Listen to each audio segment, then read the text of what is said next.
ఆనాడు తెలంగాణ ఉద్యమంలో పాల్గొన్నటువంటి తెలంగాణ ఉద్యమకారులను, అదేవిధంగా తెలంగాణకు సాధించినటువంటి కాంగ్రెస్ పార్టీ నాయకులను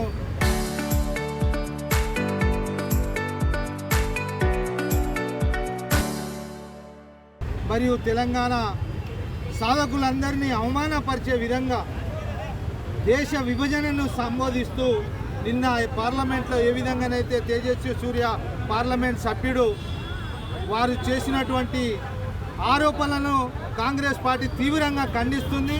చాలా సిగ్గుచేటు. బీజేపీ దీనికి సమాధానం చెప్పాలి. తేజస్వి సూర్య వెంబడే తెలంగాణ యావత్తు తెలంగాణ భారతదేశ ప్రజలందరికీ కూడా క్షమాపణ చెప్పాల్సిందిగా, అదేవిధంగా పార్టీ నుంచి బహిష్కరించవలసిందిగా బీజేపీని డిమాండ్ చేస్తున్నాం. నిజంగా కూడా ఆనాడు ఎంతోమంది త్యాగాలతో ఈ రాష్ట్రాన్ని సాధించుకుంటే సోనియా గాంధీ గారు ఇక్కడ రాష్ట్రంలో చనిపోతున్నటువంటి తెలంగాణ ప్రజలను ఉద్దేశంగా ఈరోజు తెలంగాణ ఇస్తే ఈ బీజేపీ నాయకులు ఈ విధంగా మాట్లాడడం శోచనీయం. దీన్ని తీవ్రంగా ఖండిస్తున్నాం.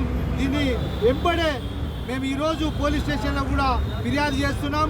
తేజస్వి సూర్య మీద దేశద్రోహం కేసు పెట్టాలని. జై కాంగ్రెస్.